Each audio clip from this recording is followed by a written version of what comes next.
আমাদের ঐক্যের যাত্রা শুরু হয়েছিল জুলাই বিপ্লবের উদ্দেশ্য বাস্তবায়নের লক্ষ্যে।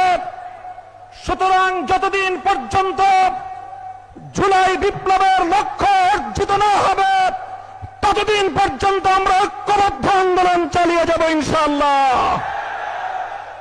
আজকে যখন বাংলাদেশের মানুষের গণভোটের গণরায়ের অধিকার আদায়ের জন্য ফ্যাসিবাদ বিরোধী আন্দোলনের শক্তিগুলো ঐক্যবদ্ধভাবে অত্যন্ত সুশৃঙ্খল এবং নিয়মতান্ত্রিক উপায়ে ধাপে ধাপে সামনের দিকে অগ্রসর হচ্ছে, তখন গণভোটের এই রায় বাস্তবায়নের দাবিকে দুর্বল করার লক্ষ্যে ভেতর ও বাহির থেকে নানা ধরনের ষড়যন্ত্র এবং চক্রান্ত পরিচালিত হচ্ছে। আমি বাংলাদেশের আধ্যাত্মিক রাজধানী শাহজালালের পুণ্যভূমি, আলেম ওলামাদের পুণ্যভূমি এই সিলেটের মাটি থেকে আমাদের বর্তমান অবস্থান সুস্পষ্ট ভাষায় ব্যক্ত করতে চাই। আমি দেশবাসীর উদ্দেশ্যে বলতে চাই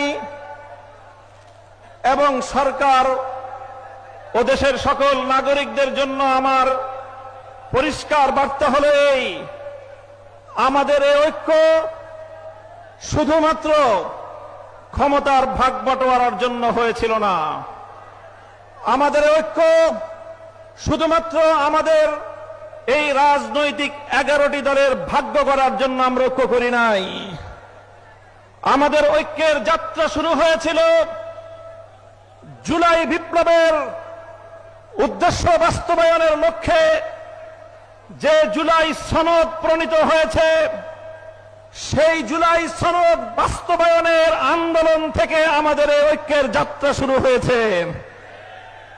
সুতরাং আমি সে কথা স্মরণ করিয়ে দিয়ে বলতে চাই, আমাদের এই ঐক্যের যাত্রা শুরু হয়েছিল জুলাই বিপ্লবের উদ্দেশ্য বাস্তবায়নের লক্ষ্যে।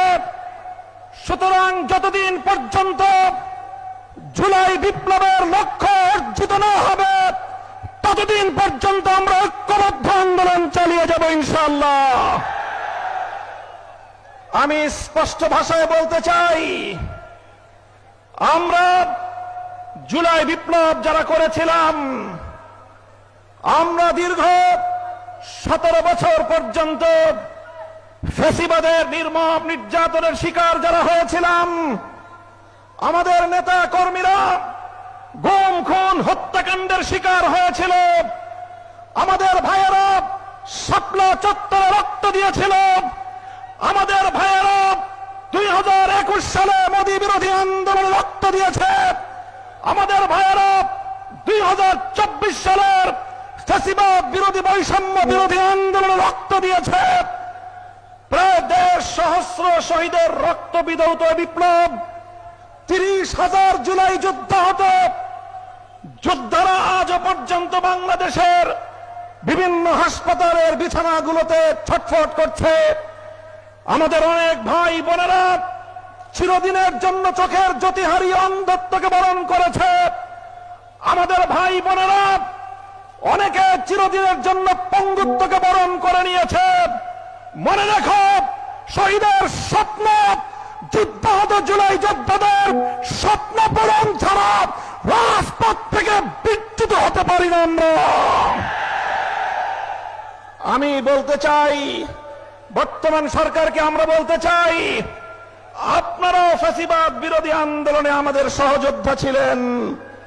বরং আমি আরো এক ধাপ এগিয়ে বলতে চাই, ফ্যাসিবাদ বিরোধী আন্দোলনের সবচেয়ে বড় অংশীদার ছিলেন আপনারা।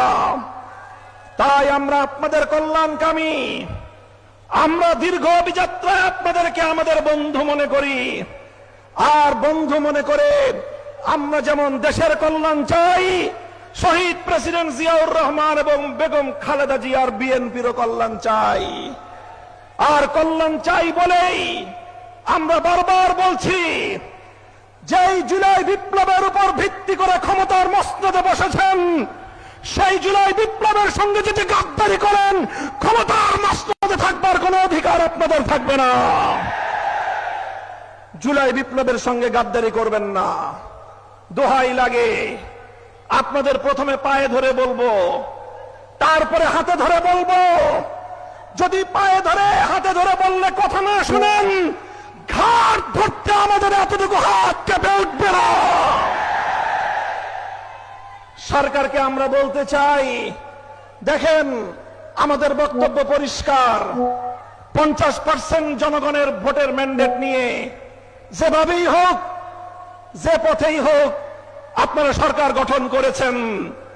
50% জনগণের সংসদ নির্বাচনে ভোট প্রদানের যে মর্যাদা এবং সম্মান রয়েছে, গণভোটে প্রায় 70% মানুষ যে হ্যাঁ ভোটে ভোট প্রদান করলো, সেই 70% মানুষের ভোটাধিকার নিয়ে যদি ছিনিমিনি খেলতে চান, ইতিহাস স্মরণ করিয়ে দিতে চাই আমি আপনাদেরকে।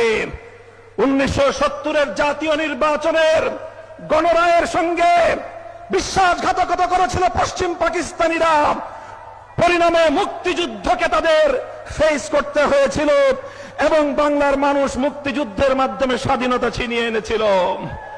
স্বৈরাচারী ফ্যাসিবাদী শেখ হাসিনা 2014 সালে বিনা ভোটের সরকার, 18 সালে রাতের ভোটের সরকার, 24 সালে আমির আমির সরকারের মাধ্যমে জনগণের ভোটাধিকার কেড়ে নেওয়ার চেষ্টা করেছিল। 24 জুলাই বিপ্লবের মাধ্যমে শুধু ক্ষমতার মসনদ নয়, বাংলার সীমানা থেকে সে ওপারে পড়ে গিয়ে পড়েছে। আপনাদেরকে বলতে চাই, 70% জনগণের এই ম্যান্ডেটের সঙ্গে যদি আপনারা বিশ্বাসঘাতকতার এই ধারা অব্যাহত রাখেন, আপনাদের পরিণাম পশ্চিম পাকিস্তানি স্বৈর গোষ্ঠী এবং শেখ হাসিনার চেয়ে ভিন্ন কিছু হওয়ার কথা নয়। আপনারা গণভোটের রায়টা কার্যকর করেন, ভালো হবে আপনাদের। দেশের মানুষকে সম্মান দেখান। আপনারা আমাদের কথা শুনবেন এক সময়। তবে বাংলাদেশে একটা কথা আছে, একটা প্রাণীর কথা, যে পানি খায় তবে ঘোলা করে খায়। আমি সেই প্রাণীটার নাম বলতে চাইলাম না। আপনাদেরকে যদি প্রশ্ন করি, জানেন পানি ঘোলা করে কোন প্রাণী খায়? আমরা বলেছিলাম এই চুপ করে রাখেন না। আমরা বলেছিলাম শেখ হাসিনার লেসপেন্সার চুপ বাংলাদেশের রাষ্ট্রপতির ক্ষমতার মসনদে থাকতে পারে না। কথাটা ভালো লাগে নাই? কথাটা ভালো লাগে নাই আপনাদের? আজ যখন সে রাষ্ট্রপতির মসনদে বসে আপনাদেরকে ছবল মারতে উদ্যত হয়েছে, তখন স্পিকারকে 24 ঘন্টার নোটিশে হাসপাতাল থেকে ডেকে এনে সেই চুপ্পুকে আপনারা বিদায় করলেন। সেই তো পানি খেলেন, সেই তো জলটা খেলেন, ঘোলা করার পরে খেলেন। এখনো বলছি, গণভোটের গণরায় মেনে নিন, জুলাই সনদ অক্ষরে অক্ষরে বাস্তবায়ন করুন। জনগণ যেভাবে হ্যাঁ ভোটে ম্যান্ডেট প্রদান করে জুলাই সনদ বাস্তবায়নের জন্য সংবিধান সংস্কার পরিষদ গঠনের যে ম্যান্ডেট দিয়েছে, সেই সংবিধান সংস্কার পরিষদ গঠন করুন। অন্যথায় রাজপথে আপনাদেরকে আমরা মোকাবেলা করব ইনশাআল্লাহ। আমাদের এই আন্দোলন জুলাই বিপ্লবের স্বপ্ন পূরণের আন্দোলন। আমাদের এই আন্দোলন জনগণের গণভোটের রায় বাস্তবায়নের আন্দোলন। আমাদের এই আন্দোলন বাংলাদেশকে রক্ষা করার আন্দোলন। আমাদের এই আন্দোলন 1,500 শহীদের রক্তের সঙ্গে শপথ রক্ষা করার আন্দোলন। আমাদের এই আন্দোলন 30,000 যুদ্ধাহত জুলাই যোদ্ধাদের স্বপ্ন পূরণের আন্দোলন। এই আন্দোলনে থাকবেন আপনারা। ইনকিলাব ইনকিলাব ইনকিলাব ইনকিলাব, গোলামি না আজাদি, গোলামি না আজাদি, নারে তাকবীর। আসসালামু আলাইকুম ওয়া রাহমাতুল্লাহ।